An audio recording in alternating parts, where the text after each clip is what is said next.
Assalamualaikum sobat-sobat semua dimanapun berada. Di video kali ini saya kembali akan membahas tentang pondasi dasar yang wajib berdiri tegak, kuat, teguh, kokoh dalam diri orang Islam yang ingin selamat lahir, batin, dunia, akhirat. Sebelum video ini saya buat, saya pernah membuat satu buah video yang berjudul Ijazah Amalan yang Paling Utama dalam Islam. Bagi sobat-sobat yang belum menonton, bisa tonton video tersebut, karena di video tersebut saya sudah menjelaskan masalah pondasi dasar ini. Dan insya Allah, biiznillah, di video kali ini saya akan menjelaskan lebih detail lagi masalah pondasi dasar ini.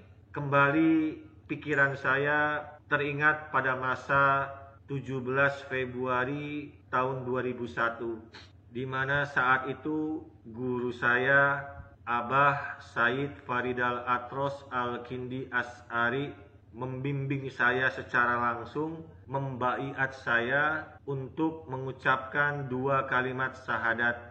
Ashhadu alla ilaha illallah wa ashhadu anna Muhammadur Rasulullah. Setelah saya mengucapkan dua kalimat syahadat, kemudian Abah memberikan pesan kepada saya. Mulai hari ini kamu harus hidup dengan Islam. Kamu harus menjalani hidup dengan Islam. Kelak ketika kamu mati, kamu harus mati juga dengan Islam, supaya kamu selamat lahir, batin, dunia, akhirat, karena Islam itu selamat. Demikian pesan Abah kepada saya saat itu. Jadi sobat semua, Islam ini dibangun oleh dua hal, oleh syariah dan akidah, lahir dan batin. Syariah ini kita bicara lahir, urusannya ibadah, dan kita bisa mempelajarinya di ilmu fikih. Akidah ini batin, urusannya iman, dan kita bisa mempelajarinya di ilmu tauhid. Dan itulah yang akan kita bahas di video kali ini. Kalau kita membahas masalah tauhid sebagai pondasi dasar, tidak akan bisa lepas dari kalimat tauhid. La ilaha illallah. Saya ingat betul, Abah pernah berkata seperti ini kepada saya. La ilaha illallah, ini adalah sumber dari segala sesuatu. Kalau kamu belajar ilmu hikmah, maka la ilaha illallah adalah sumber dari semua ilmu hikmah yang ada. Kalau kamu mengamalkan amalan, maka la ilaha illallah adalah sumber dari semua amalan yang ada. Kalau kamu sebagai orang Islam, kata Abah, ingin selamat, lahir, batin, dunia, akhirat, pelajari rahasia la ilaha illallah, kata Abah. Apa sih rahasia dari la ilaha illallah? Pengertian secara umum, la ilaha illallah, tidak ada Tuhan selain Allah, tidak ada Tuhan kecuali Allah. Yang jadi pertanyaan, Tuhan yang seperti apa yang kita pahami sebagai orang Islam?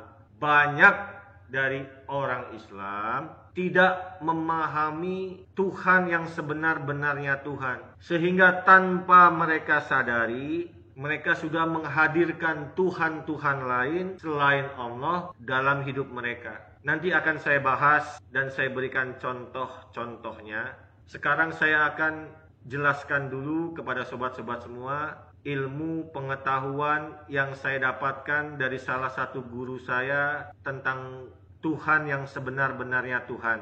Saya dapatkan ilmu ini, pengetahuan ini dari Buya Salam, guru saya. Beliau mengajarkan kepada saya ada 13 definisi Tuhan yang sebenar-benarnya Tuhan. Kata Buya Salam, guru saya, Tuhan itu yang ada. Tuhan itu yang adanya Tidak ada yang mengadakan, ada dengan sendirinya. Tuhan itu yang adanya kekal, abadi, selama-lamanya.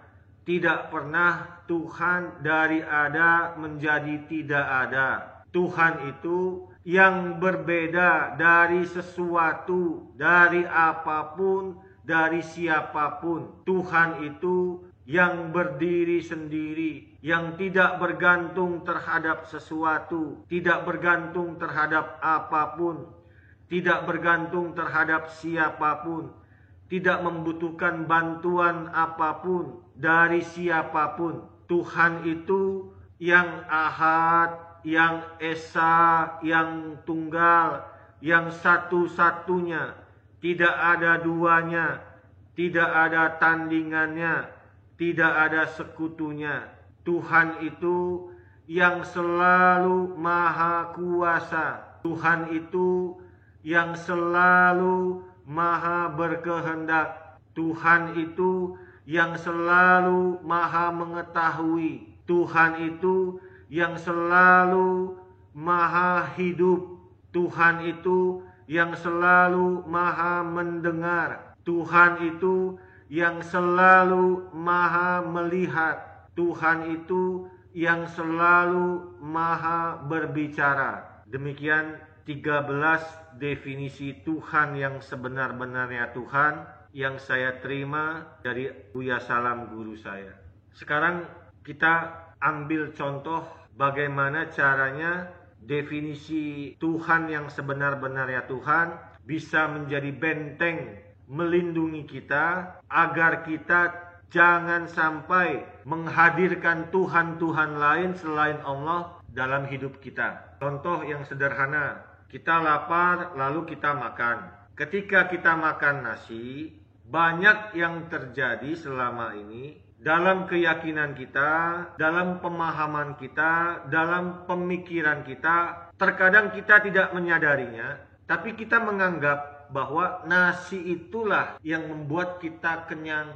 Dan ketika itu terjadi, berarti kita sudah menghadirkan nasi sebagai Tuhan lain selain Allah dalam hidup kita. Karena kita tidak punya pemahaman yang benar tentang Tuhan yang sebenar-benarnya Tuhan.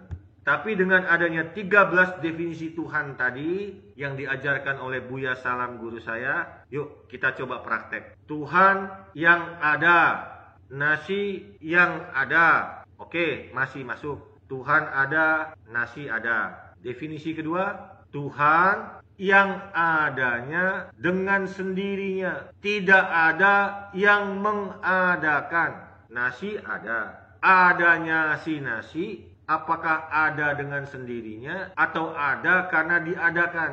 Nasi ini sebelum dia nasi berasal dari beras. Oleh si manusia, beras ini dimasak sehingga menjadi nasi. Berarti adanya si nasi tidak dengan sendirinya, tapi karena diadakan oleh si manusia dari beras menjadi nasi. Berarti sudah tertolaklah si nasi ini sebagai Tuhan. Selamatlah kita dari menghadirkan nasi sebagai Tuhan lain selain Allah dalam hidup kita. Atau kalau kita mau larikan lagi ke definisi yang ketiga, tambah dalam lagi. Tuhan yang adanya kekal, abadi, selamanya, tidak pernah berubah dari ada menjadi tidak ada. Kalau lari ke nasi tadi, di yang kedua sudah tertolak, di yang ketiga tambah tertolak. Ketika nasi kita makan, tadinya ada nasi menjadi tidak ada, sudah tertolak lagi. Atau contoh lain, misalkan sobat-sobat semua bekerja di sebuah toko. Nah, bos sobat semua, pemilik toko tersebut, memberikan gaji yang besar kepada sobat. Dia berkuasa, punya kuasa memberikan gaji yang besar, mampu ngasih gaji yang besar kepada sobat. Lalu sobat mungkin nggak sadar, berkeyakinan bahwa, oh saya dapat gaji besar ini dari si bos saya itu. Kita uji dengan definisi Tuhan dari Buya Salam guru saya. Kita ambil ke definisi yang Tuhan yang selalu dalam keadaan maha kuasa. Tuhan selalu maha kuasa, selalu mampu, selalu bisa. Tadi definisi si bos apa? Bos saya mampu, berkuasa, memberikan gaji besar kepada saya. Tapi bos saya apakah selalu mampu memberikan gaji besar kepada saya? Kalau misalkan tokonya bangkrut, dia menjadi miskin, yang tadinya mampu, yang tadinya berkuasa memberikan gaji besar kepada sobat, lalu menjadi tidak mampu, menjadi tidak berkuasa.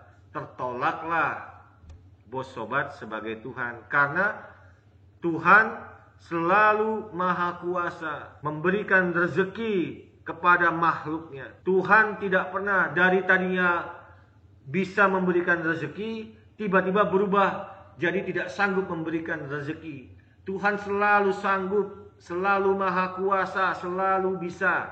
Kalau kita sudah selamat dari menghadirkan Tuhan lain selain Allah dalam hidup kita, itu artinya pondasi tersebut, pondasi la ilaha illallah ini sudah tegak berdiri, sudah kokoh berdiri, sudah kuat berdiri di dalam diri kita. Kalau sudah kokoh, sudah tegak, sudah kuat berdiri, insya Allah kita akan mendapatkan selamat lahir, batin, dunia, akhirat. Untuk saat ini, video kali ini sampai di sini dulu agar tidak terlalu panjang.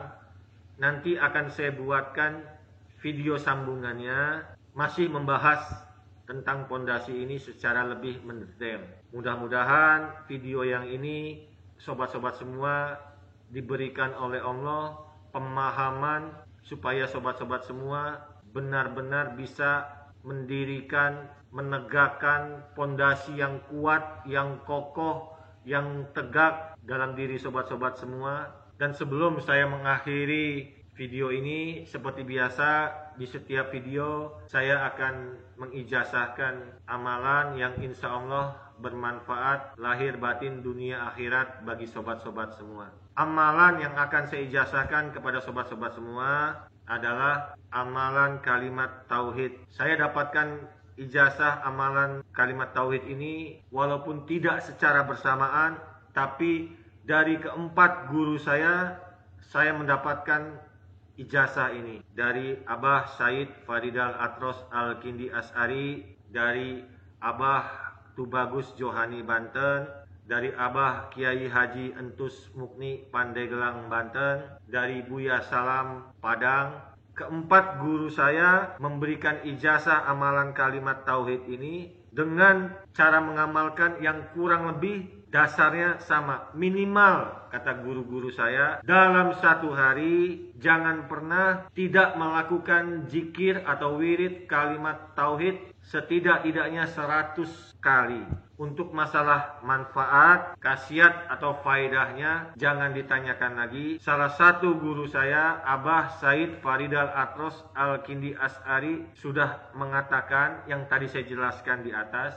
Kalau kamu sebagai orang Islam pengen selamat lahir, batin, dunia, akhirat, amalkan kalimat tauhid ini. Bahasa selamat artinya ya selamat. Kalau punya hajat terkabul, itu selamat namanya. Kalau punya kebutuhan tercukupi, itu selamat namanya. Kalau punya urusan beres, selamat namanya. Kalau punya masalah selesai, selamat namanya. Dan salah satu bentuk ikhtiarnya dengan menjikirkan, mewiridkan kalimat tauhid ini setidak-tidaknya dalam satu hari 100 kali. Bila lebih dari 100 kali, jauh lebih baik.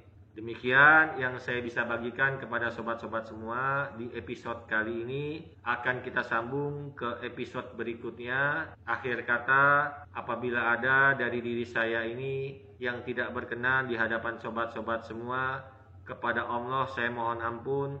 Kepada sobat-sobat semua saya minta maaf. Wassalamualaikum warahmatullahi wabarakatuh.